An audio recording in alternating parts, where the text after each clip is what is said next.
Welcome to Biscuits and Jam from Southern Living. I'm Sid Evans, editor-in-chief of Southern Living magazine. And my guest today is an actress, motivational speaker, and cookbook author who has made a name for herself with inspiring online videos and her vegan spin on classic Southern dishes. Tabitha Brown grew up near Eden, North Carolina, where she loved the outdoors and her grandmother's amazing cakes. But she also dreamed of living in a big city and being on television. She eventually moved to LA to pursue acting and had some success, but her journey to becoming a vegan is what made her a social media phenomenon. Today on the show, Tabitha talks about her spirituality, how she handles the holidays, and the day her daughter came home from school and suggested that she watch a documentary that would change her life. She also shares the story behind her first cookbook, Cooking from the Spirit, easy, delicious, and joyful plant-based inspirations, and why it has no traditional measurements or recipes. All that and more this week on Biscuits and Jam. Tabitha Brown, welcome to Biscuits and Jam. Thank you. I thought we was going to have some biscuits and jam, but if I was in person, I'm sure we would get some. We'd have to have some vegan biscuits, of course. That's right. That's right. I love it. Well, Tabitha, congrats on the new book. I know you must be excited to get it out there. I am. Thank you so much. This is my first cookbook. My first book was inspirational with like 10 recipes throughout, but this is my first ever real cookbook with recipes and pictures, and I'm so excited about it. Well, I love it, and I love the title. It's called Cooking from the Spirit, easy, delicious, and joyful plant-based inspirations. Talk to me about where that title came from. Well, for me, I cook from the spirit, right? I've never been a person who uses measurements. Watching my granny and my mom, it's like, okay, you just put a little bit of that and taste it. Oh, okay, I need a little bit more of this. Like, that's from the spirit. That means I trust myself. And so over the years, when I started cooking on Facebook and doing live streams of cooking, that's what people would always say. Tab never used measurements. She just cooking from her spirit, you know? And I was like, when I have a cookbook, I'm going to name it Cooking from the Spirit. And that's what I did. And I also just want to make it easy for everybody. I tried my best to keep recipes simple, ingredients simple, things that everybody can go to the grocery store and get. Well, it's so interesting to me that it doesn't have any measurements in it. I mean, you just don't see cookbooks like that. But I feel like it's kind of welcoming to people who maybe don't cook a lot, and it makes you feel less intimidated. I mean, is that part of what you were thinking? Absolutely. Because the thing about recipes, when they have measurements, that's when you get in your head. For me, that's why I don't bake, because you got to measure everything. Okay. Baking ain't in my ministry. All right. But you know what you like to eat. You know what you like to taste. So that's why I say, like in the cookbook, you know what? If you know you like garlic, add you a little bit more, honey. That's your business. You don't have to be exact, right? So that's what it's about. It's about encouraging people and also knowing that you don't need a recipe with exact measurements every time you cook. If you do, that means you don't trust yourself. And I want this book to be about you learning to trust yourself, knowing what you love, and leaning into that in the kitchen. Well, I love that. And it's very unique. And I think people are going to really love to play with that and try different ways of making the recipes and kind of doing it so that it suits them, you know? Yeah, that's the hope. That is the hope. So, Tabitha, we'll talk more about the book in a second, but I wanted to ask you about growing up in North Carolina. You're from a town called Eden, which is kind of near the Virginia border. Literally right on the border. Mm-hmm. How would you describe your hometown and what it was like growing up there? It's a small town. So Eden is the city, right? But I grew up in a town called Stoneville. That's where my house was and still is. And it was good country living, right? I grew up with a pond in the neighborhood. And that was when I wasn't vegan, you know, spent a lot of summers fishing and going in the woods and climbing trees and being an explorer. I was always a tomboy growing up. So climbing trees and doing all kinds of things outside with bugs and playing football with the boys in the neighborhood. Like, I never ever liked being in the kitchen. I was like, oh no, I'm not doing that. I'm going outside to play. It was a very small town, so everybody knew each other. It was community. It was family. One thing about a small town, though, there was not a lot of opportunity. So I had a very big imagination because I was in this town that didn't offer me much of what I dreamt about doing. And so as much as I loved it, I was always dreaming of living in like a big city. I was like, I got to go to Hollywood or be on TV. I got to go to a big city to do that, you know. But I enjoyed my family. I'm very family oriented. When I think about growing up, so many things as though they were very different, they were very much the same with tradition. So like Sundays, you know, you had to go to church, but the same breakfast was served. It was fried apples, biscuits, and fried chicken, which is crazy because this is biscuits and jam, right? But that's what we ate every Sunday morning. I thought that's what everybody in the world ate on Sundays. I did. It's little things like that that make me who I am, you know? So now, of course, I don't have fried chicken, but I fry some mushrooms and I fry some peaches or fried apples. And I make canned biscuits because I don't know how to be vegan biscuits. And I found some good canned ones. But that's my roots. That's my foundation of living. And my town is still very much so the same. It has grown a little bit, but it's still very much small. And I love it. I live in LA now, but I'm always going to be a North Carolina girl. So you grew up in a house with a lot of Southern food. I mean, that was a big part of your life growing up. Oh, yes, honey. I am from the South and we ate like it. Okay. I ate everything. Some things I probably shouldn't have ate. Okay. But yes, I absolutely did. Who was the cook in your family growing up? I know you lost your mom when she was fairly young, but was she a big cook?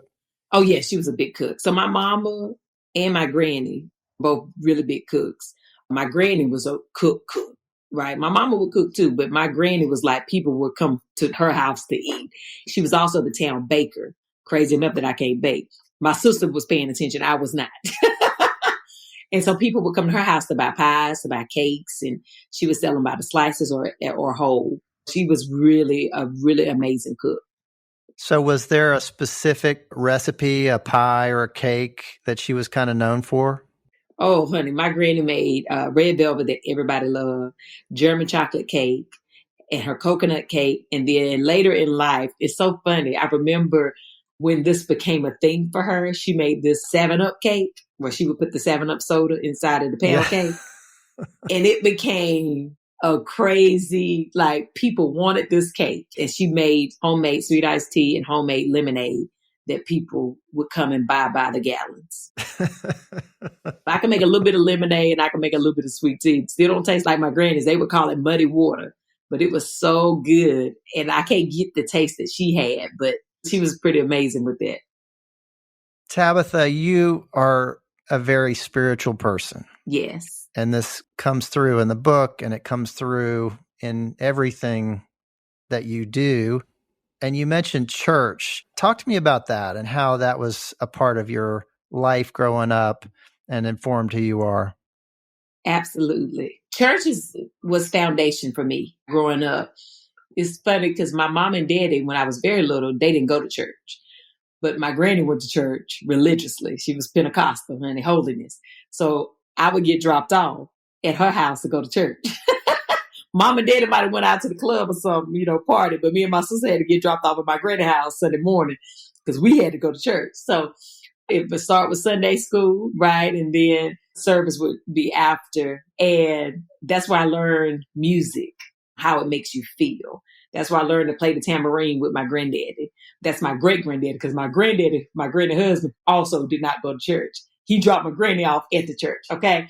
So I spent church revivals all week in the summertime with my granny at church, Bible study on Wednesdays with my granny at church. And church is also where I learned some of my best acting skills, because I would imitate all the old ladies. I'd be watching them and how they move and how they talk. And it was the best. As a child, you're in church, you remember what they say, right? But you don't really understand your relationship with God when you're that young. So I didn't really find that true relationship until I was older. But my foundation was already laid for me. So I knew about God. I knew that there's a real feeling attached to him, to the spirit. But my relationship and really getting to know him came as an adult. But my childhood, absolutely, my foundation was rooted in church, honey. You give me a tambourine now, I'll take you on to church, honey. Where we want to go, where we want to go see it. I love that you were into the music as well. And I feel like everyone who grew up in church, the music makes an impression on you, right? Yeah, it does. I mean, I was in the choir. We sang on the fourth Sunday. Every fourth Sunday, we had to wear our black and white because youth choir, we didn't get robes. And you had to wear black skirt, white top. That was our thing. It's so funny because I was not a singer per se. When I was young, I was afraid to like lead a song. At choir rehearsal, I would always be praying, Lord, please don't let them choose me to lead the song because I don't want to be the leader of the song. I just want to be in the chorus. I ended up going into chorus even in high school and junior high and glee club and just fell in love with performing because to me, that's what it was all about. I was like, oh, this is just like performing, just with music. The other thing you associate church with is food, and particularly in the South. Yeah. I mean, what are some of your memories of the food that would show up on those Sundays after church? Honey, after church, we go down into the basement, right? That was our hall. Now, this was way before my vegan days, okay? And of course, you had your ham or like Cornish hens. You had green beans or greens. I always had potato salad, right? And you always ask who made the potato salad because that was always a question. Biscuits or cornbread, sliced tomato, sliced cucumbers and onions, a little vinegar, salt and pepper. And that was it. That was how we ate, and sometimes you would probably have fried chicken, things like that. And so that's how I grew up, which is why it's so important for me to explain to people I went vegan, not because I ain't like how non-vegan food tasted. I have eaten everything, but I went vegan because I wanted to save my life. Like my health was failing me. I know how good all that stuff is. It just stopped agreeing with Tab. Well, and speaking of other things that are not particularly good for you, you said your first job was working at Taco Bell. Oh, yeah. And your specialty was the nachos Bel Grande, which I love. Yeah. So what are some things that you learned about food from working at Taco Bell? What I learned, and I didn't learn it while there, I learned it after, right? One of the things was that I learned that wasn't real Mexican food. I thought it was. That's all we had. And then I got, moved to California and went to a real Mexican restaurant. I was like, oh, that's what guacamole supposed to taste like? Guacamole should not come in a pack. Your meat shouldn't come in a big Ziploc bag that it don't have no name on it, right? That's what I learned. But what I did learn is the nachos Bel Grande, the Mexican pizzas. I remember how good it tasted, even though it was probably not the best for us. It's fast food. But I was like, I want to recreate that. And it stuck with me all these years. When you do things in repetition, honey, it'll still remain in your brain. Because I ain't worked this since I was 15, but I can tell you how to lay it. You could still make that nachos Bel Grande if you had Listen, to. I can do that and a Mexican pizza, my traditional tacos. That way is, with lettuce and cheese. And if you want the supreme, it's with sour cream and tomato added. Like I remember that. And I was 15. It doesn't go away. So now I still do that at my house, of course, the vegan way. I'll be back with more from Tabitha Brown after the break.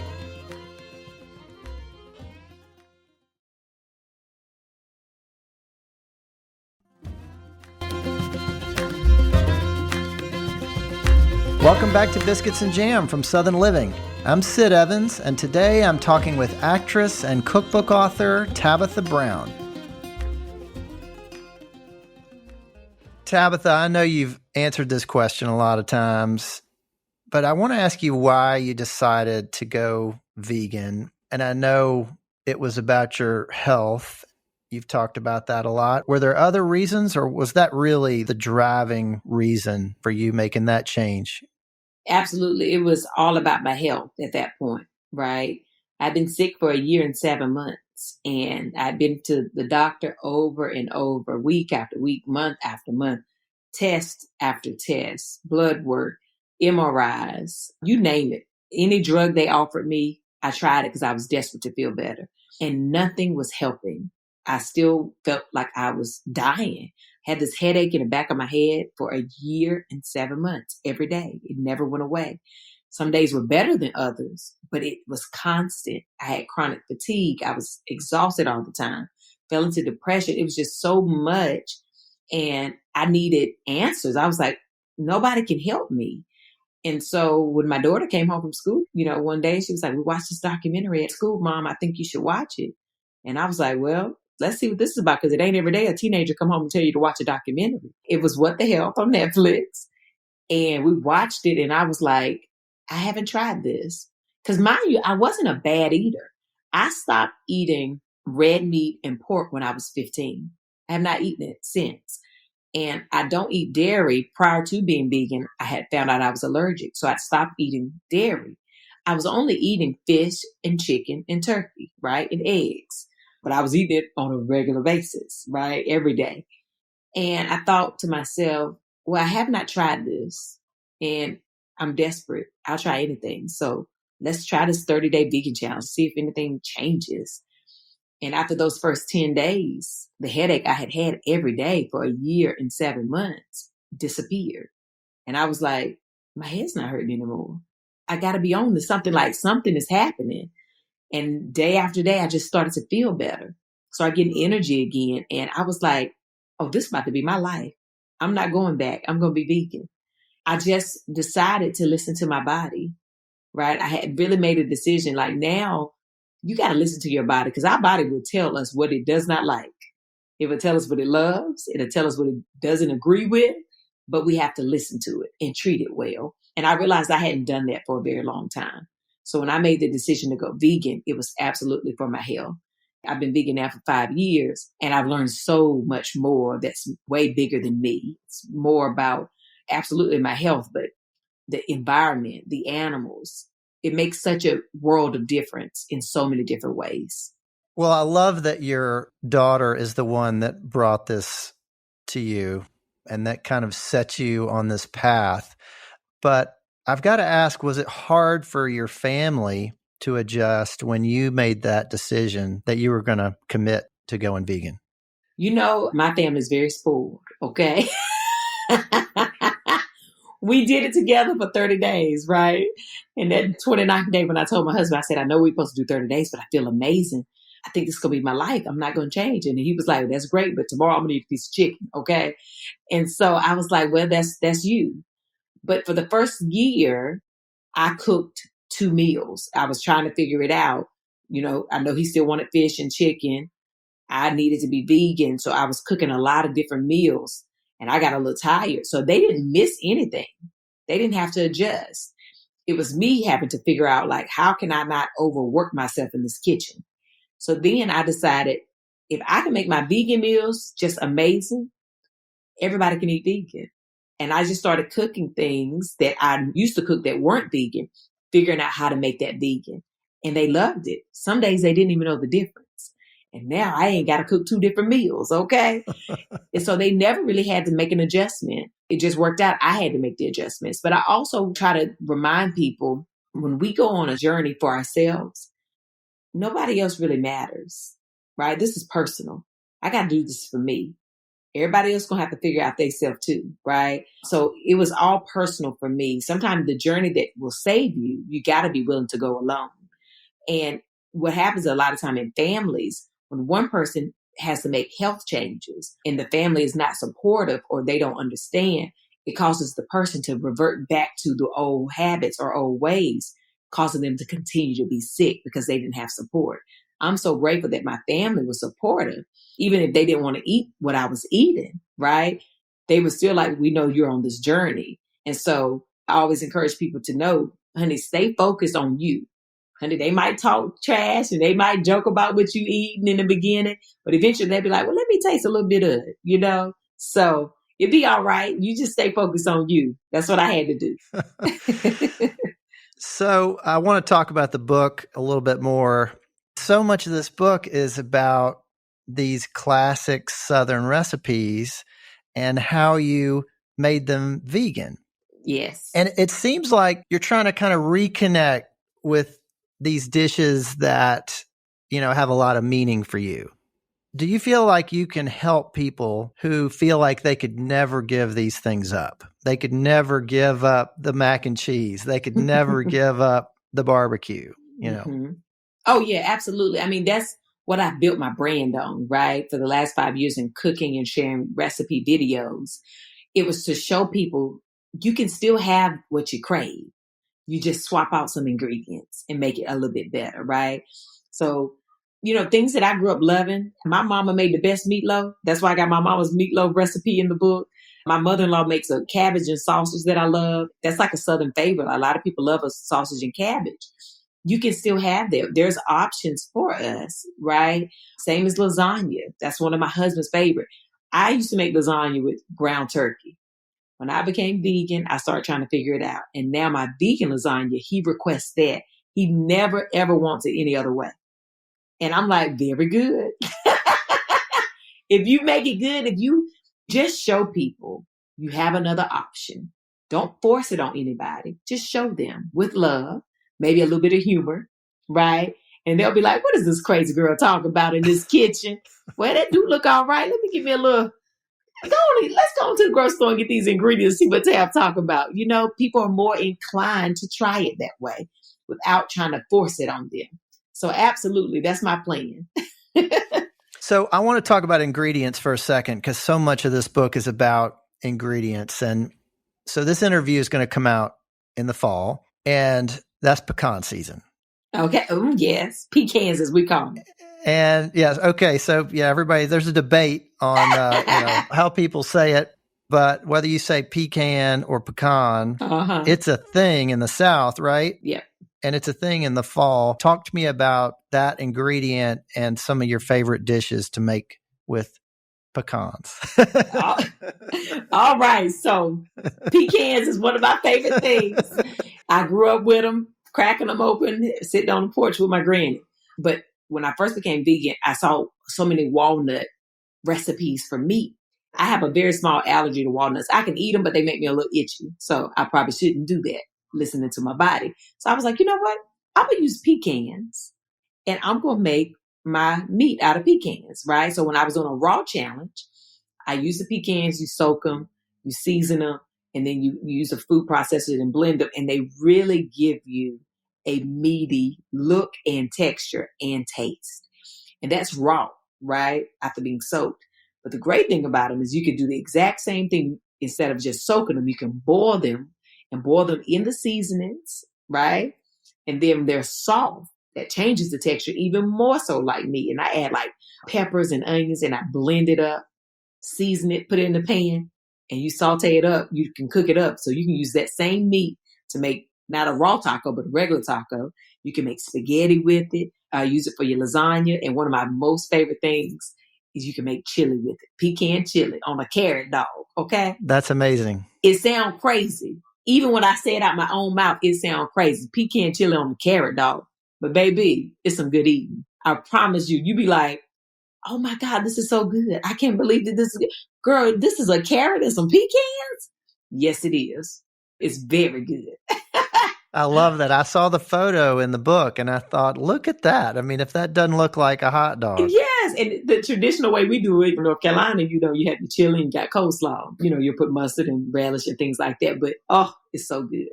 Okay. So let's talk deviled eggs for a second. So there's nothing vegan about a deviled egg. That's right. But you've always loved them. Anyone who grows up in the South grows up around deviled eggs. So what are some memories that deviled eggs conjure up for you? Deviled eggs, listen, they so good. Let me just tell you that I can still taste my granny's and my mama's deviled eggs. Listen, deviled eggs are so serious in the South. You have a dish that already got the little mark for the eggs. That's how serious it was in my granny and my mama's house. You know that can I'm talking about? Oh, yeah. The eggs go straight in there, right? And so I remember that. I remember when my mama started letting me sprinkle the paprika on there. I remember passing that tradition down to my daughter, making deviled eggs with her during the holidays and sitting them out for Christmas Eve for the dinner we had. Like Sundays, deviled eggs was just such a staple in the Southern household. And I remember feeling a little bit sad when I went vegan because I was like, oh my God, I'm never going to be able to have deviled eggs again. For years, I was like, oh my Lord, I miss a deviled egg, And then one day I had a dream about it. And that I had created a recipe that made a vegan deviled egg. I was like, oh my God, I don't know if this is going to work, but I'm going to try it. And I did a video about it. I was like, y'all, I had a dream that I made vegan deviled eggs. They're going to be saved eggs. These are going to be angel eggs. The Lord's eggs. The first time I did it, I made my mixture a little too runny. And I even told the people, okay, I got to perfect that. But this is absolutely amazing. And I did that thing so many times after that. It is now a staple in my house with mushrooms and chickpeas. People, every time they try it, they're like, my mind, I can't even wrap my mind around what I'm eating right now. It's so good. It's so good. Sid, you got to try it if you ain't never tried it. Hey, I'm going to try them. They look good. They look great. I don't know who took the pictures, but they sure do look good. Honey, Matthew took the pictures. He did amazing. So you're from North Carolina, which, as we know, is barbecue country. Oh, yeah. And this is one thing that I would think people would find very hard to give up. But I'm wondering if you can tell me about jackfruit and how that can kind of satisfy that barbecue need. Jackfruit. Listen, when I went vegan, people were like, oh, girl, you got to try jackfruit. You got to try jackfruit. And I bought one that was prepackaged, pre-made. I tried it. I said, this is disgusting. I don't know what y'all were talking about. This is nasty. About 6 months, people kept saying, Tab, you should just try it again, but make it your own way. You cook it, you season it. I was like, oh, I don't know. So I said, I'm going to give it another try. We'll go on another date, Jack. I got canned jackfruit, seasoned it, cooked it the way I would cook shredded chicken or something. Instantly, I was like, oh my God, I just had to cook it myself. Jackfruit will take on the season of whatever you flavor it with. It shreds like chicken. It can shred like tuna. It can shred like barbecue, right? And so I make it to do a barbecue. I make barbecue sliders sometimes. My husband loves those with jackfruit and coleslaw, just like we do it in the South, right? Sometimes throw a little pickle on there because that's my business. And my whole family from North Carolina came out a couple of weeks ago for my dad's birthday. And my uncle, he had never, ever had jackfruit. So I made barbecue jerk jackfruit. He was eating it out of the pan. He was like, wait a minute, this is a fruit? He said, if you had never told me, I would have known. He said, I won't go tell nobody that my niece out here saying that she vegan, but she out here really eating pork jackfruit. He said, I won't go tell on you, but I was watching. But that's how amazing it is as a substitute for pulled pork. That's great. So Tabitha, the holidays are coming up, and I'm guessing the holidays are a big thing in your family. Talk to me about how you navigate a holiday gathering where not everybody is necessarily vegan. Listen, when they come in here for the holidays, unless they bringing it, everything I cook is vegan. The last couple of years, Thanksgiving has been in my house. And I do a full vegan Thanksgiving. And people are like, I cannot believe I just ate vegan for Thanksgiving. I have all of the favorites, the candied yams, the mac and cheese, the greens, the dressing. And I'll get little fake turkeys, right? The little faux turkeys and stuff. But I don't even need that. Sometimes I'll just do mushrooms, right? And everybody loves it. And they don't feel like they missed anything. And I keep the tradition.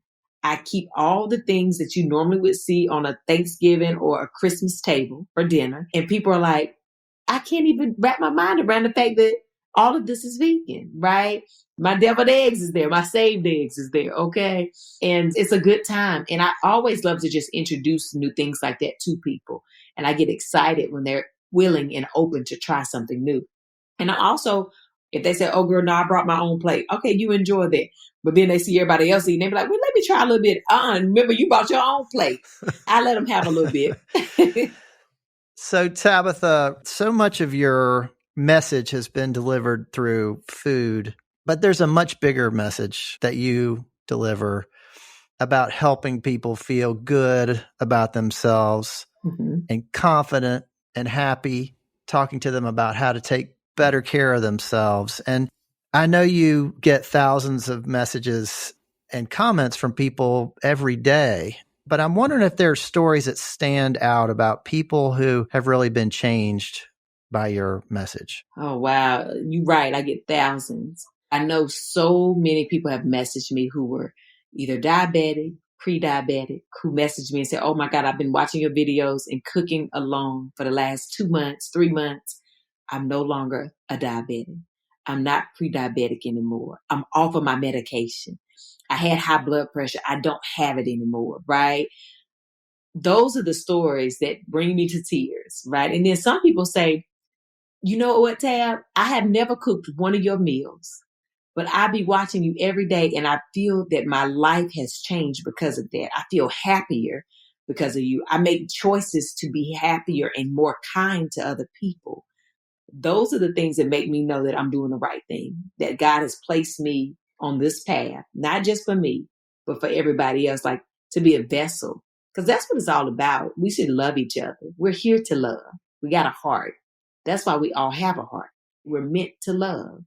And in order to love, you got to see people. You got to make them feel seen. We have to hear them, but we have to embrace each other. And that's always my goal. And I pull them in, whether it's with food, whether it's with laughter, whether it's with wisdom, whether it's just with love. That's the goal, to bring us together. So I hope and pray that I'm always able to affect people or touch people in a positive way and help change their life, whether it's through a meal, whether it's bringing their family back together. Because I get those messages too, where people say, I watch you and your family and y'all be cutting up, and it made me call my dad, or it made me call my mom, or it made me call my sister to try to fix whatever their issues may have been. Those are the things that make me feel well. That's what it's all about for me. Well, speaking of bringing people together, I just have one more question for you, Tabitha. Mm-hmm. What does it mean to you to be Southern? To be Southern, honey, it means I'm very proud. Honey, I do not conform. I no longer cover my accent. It means I embrace, and I'm so proud to be from Eden, North Carolina. I'm so proud to be the daughter of Edward Thomas and Patricia Johnson. I am just so proud to be a North Carolina girl. That's who I am. There's no better person than a person from the Carolinas. We kind, we love, we embrace, and everybody's invited to the cookout. Well, I hope I'm included on that list someday, yes, Tabitha. Sid, come on over anytime. Well, Tabitha Brown, thanks so much for being on Biscuits and Jam. Thank you so much for having me, Sid. Thanks for listening to my conversation with Tabitha Brown. Make sure to visit IamTabithaBrown.com for more information. Southern Living is based in Birmingham, Alabama. Be sure to follow Biscuits and Jam on Apple Podcasts, Spotify, or wherever you listen. And we love your feedback. If you could rate this podcast and leave us a review, we'd really appreciate it. You can also find us online at southernliving.com/biscuitsandjam. Make sure to come back here next week for my conversation with singer, songwriter, and actress Lainey Wilson.